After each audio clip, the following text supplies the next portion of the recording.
course in JSS College, JSS GIT College.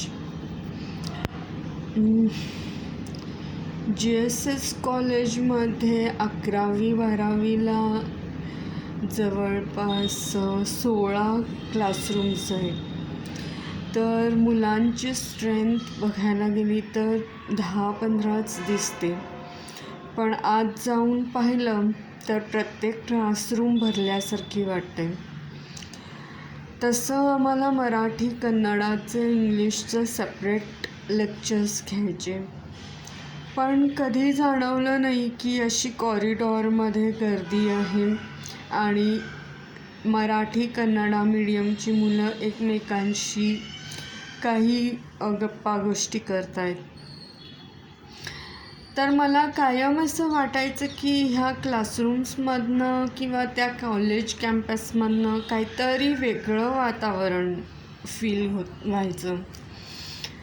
तर एक दिवस मी अशीच बसले होते सेकंड बेंचवरती लेक्चर्स कॉपी करत बायोलॉजीची.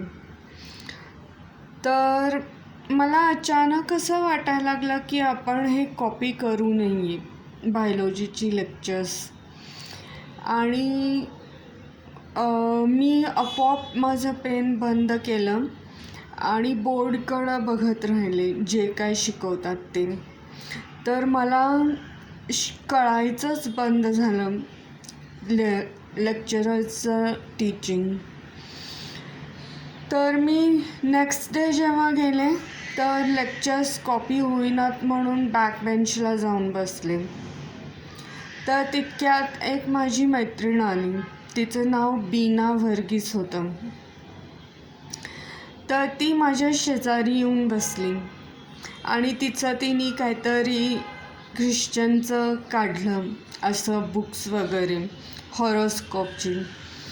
तर तिचं काही लक्ष नव्हतं ती अभ्यासात एक दिवस. पण असाच 1-2 महिना गेला ती काहीतरी अभ्यास करायची. तर एक दिवस मी सहजच पाहूया म्हटलं ही रोज काय करते.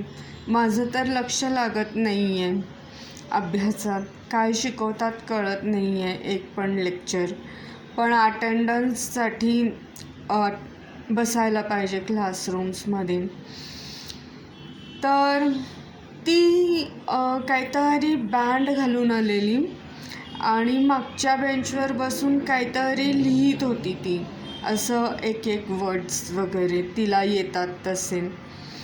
मला एकदा वाटलं की ही असाच पेपर लिहिते का, पण राईट होती ती का, म्हणजे त्यांचाच सिलॅबस होता सगळा.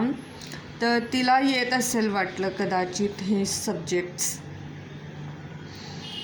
तर ती थोड्या वेळाने तिने काहीतरी डब्यातनं बाहेर काढलं. तर मी तिला सहजच विचारलं हाऊ यू कम. तर ती म्हणाली असं खूण केली तिने सायकलची. तर मला वाटलं तिला भूक लागली असेल, पण एकदा सांगावं वाटलं की क्लासमध्ये खाऊ नकोस म्हणून.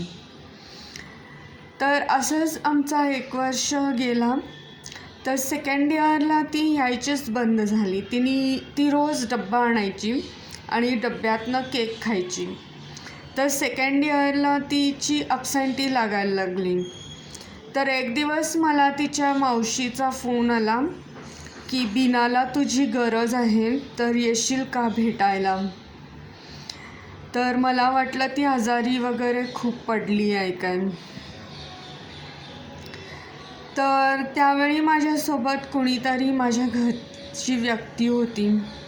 तर मी फार काही बोलू शकले नाही तिच्या मावशीसोबत. पण मला जाणवलं की काहीतरी वेगळं आहे ते कॉलेजमध्ये होस्ट. तर काही दिवसांनी कळालं की तिचे वडील सायंटिस्ट होते. तर ती कुठल्या तरी स्टेट्सला वगैरे निघून गेली काहीतरी प्रोसिजर करून हॉस्पिटलमध्ये. तर त्यावेळी मला खूप बरं वाटलं. पण मला एकदा असा डाऊट आलेला की तिचं तिला काहीतरी खूप मोठी अडचण आहे की काय. तर मला वाटतं की ती रेग्युलर सेकंड इयरला जर आली असती ना कॉलेजला, तर तिच्यासोबत असा प्रकार घडले नसते. तर ती आणि तिचा बॉयफ्रेंड खूप भेटायचे घरी. तर मला एकदा थोडा डाऊट आला की त्यांचं काहीतरी घरामधल्या लोकांच्या कानावर येऊन त्यांच्या अगेन्स्ट आहेत का ते. तर कदाचित तिला ते वेगळीकडं घेऊन गेले असतील असं वाटलं. तर त्या कॉलेजमध्ये अशी खूप प्रकरणं झालेली अफेअर्सची. अजून पण दोघी तिघी होत्या, त्या तर सगळे लेक्चर्स अटेंड करायच्या, पण बोर्ड एक्झाममध्ये त्यांना मॅथमॅटिक्सचा पेपरच लिहिता यायचा नाही. आणि त्या मला विचारायच्या कायम आन्सर्स, तू मला हे आन्सर सांगशील का, हे आन्सर सांगशील का. मी एकदा एका मैत्रिणीला म्हटलं, पण अगं सुचेता, तुला येतच नाही आहे मॅथमॅटिक्स, तर तू पास कशी काय होणार बोर्ड एक्झाममध्ये. तर ती म्हणाली, मला येतच नाही अगं मॅथ्स सॉल्व करायला. मग मी ठीक आहे म्हटलं, काय माहिती. तर थोड्या दिवसांनी कळालं की ती BScला गेली. तर अशा काही अजून 3-4 घटना घडल्या त्या कॉलेजमध्ये की आपोआपच ते मुली without any giving exam promote व्हायच्या नेक्स्ट क्लासमध्ये. आणि अजून एक मुलगी होती, ती कन्नडा होती. ती तर खूप अभ्यास करायची क्लासमध्ये, पण तिच्या एक दिवस घरी जाऊन पाहावं म्हटलं, ही इतकी हुशार आहे आणि इतके पर्सेंट मिळवते, तर तिच्या घरामध्ये काहीही सोय नव्हती. एक अंधार बल्ब नसलेली रूम होती, तर ती कुठं अभ्यास करायची काय माहिती. हे सगळं प्रकरणं बघून अभ्यासाची मला इतकी भीती वाटायला लागली त्या फिजिक्स, केमिस्ट्री, मॅथमॅटिक्सची, की मी ठरवलं की त्यांचे क्लासेस बंक करायचे. का म्हणजे त्या मुलींचं इतकं भयानक केसेस एक होताना पाहिल्या की मला वाटून गेलं एक मिनिट की आपण जरासं ह्या गोष्टींपासून लांबच राहिलेलं बरं JSS कॉलेजमध्ये. तर मी मग माझ्या महाराष्ट्राच्या मुलांशी मैत्री करायला सुरू केली. ह्यांच्यासोबत जे कन्नडा लोकांच्यासोबत व्हायचं प्रकरण ते बघून, तेव्हा मला खूप बरं वाटायला लागलं. कारण का एकतर मराठी मीडियमची मुलांची मातृभाषा असल्यामुळे इंग्लिश चांगलं असायचं, तसं कन्नड लोकांचं नाही आहे इंग्लिश इतकं चांगलं. तर मला त्यावेळी खूप महाराष्ट्रीयन मुलांसोबत सेफ वाटून गेलं. तर अशा आणि बऱ्याच प्रकरणं घडलेल्या JSS कॉलेजमध्ये मुलांच्या सोबत. अजून एक मुलगा होता मनोज कुलकर्णी म्हणून, तो तर कायम केमिस्ट्री लॅबमध्ये काही ना काहीतरी उद्योग करायचा आपोआपच, असं सोल्युशन्स मिक्स करायचा. एकदा तर त्यांनी माझ्या अंगावरती ॲसिडच ओतलेलं कपड्यांवरती आणि जाळलेलं माझं डोकं कवटी. तर तेव्हापासून मी इतकी प्रॉब्लेममध्ये आलेले त्याच्यासोबत बाजूला उभं राहून एक्सपेरिमेंट करायला की माझं अख्खं डोक्याची स्काल्पच बाहेर आणलेली त्यांनी. आणि तो स्वतः फायनल इयरची एक्झाम असल्यासारखा अभ्यास करायला लागला आपोआपच. तर माझ्या बाबतीमध्ये अशा खूप बऱ्याचशा अनहोनी घटना JSS कॉलेजमध्ये घडलेल्या आहेत.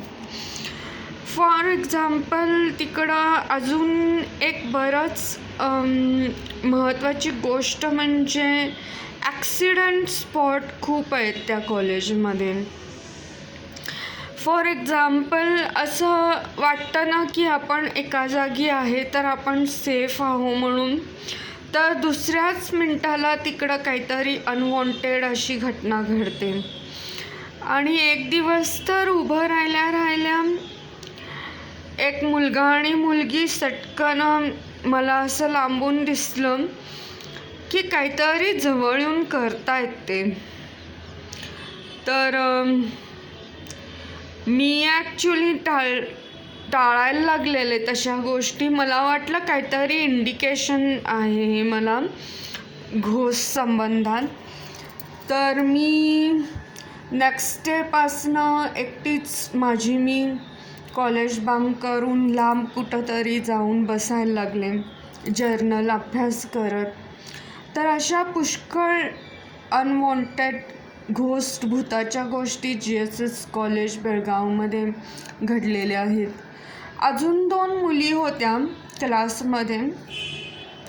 त्या कायम रेसेसमध्ये डब्बा खायच्या आणि सारखं जे शिकवेल ते लिहित बसायच्या आणि तेही इतकं फास्ट शिकवायच्या सर लोक की एकतर तिकडं बोर्डकडे बघून लिहिता येणं लांबून इतक्या शक्य नसायचं. पण त्यांना कसं जमायचं काय कळायचं नाही. त्या अख्खच्या 10 तास त्यांच्या 4 वह्या सेपरेट सब्जेक्टच्या लिहून घ्यायच्या, त्याची पुस्तकं असायची, प्लस त्या लायब्ररीत जायच्या. प्रॅक्टिकल होत नसताना पण प्रॅक्टिकलचा अटेंडन्स लावायच्या आणि काहीतरी करून त्या कायम अभ्यास करत बसलेल्या असायच्या कॉलेज कॅम्पसमध्ये. त्यांना कसा अभ्यास जमायचा मलाही आजपर्यंत कळालं नाही. ह्याचं एक्झाम्पल म्हणजे बीना. कारण का बीनाला शक्यच झालं नाही फिजिक्स, केमिस्ट्री, बायोलॉजी, मॅथमॅटिक्स, इंग्लिशचा अभ्यास करणं.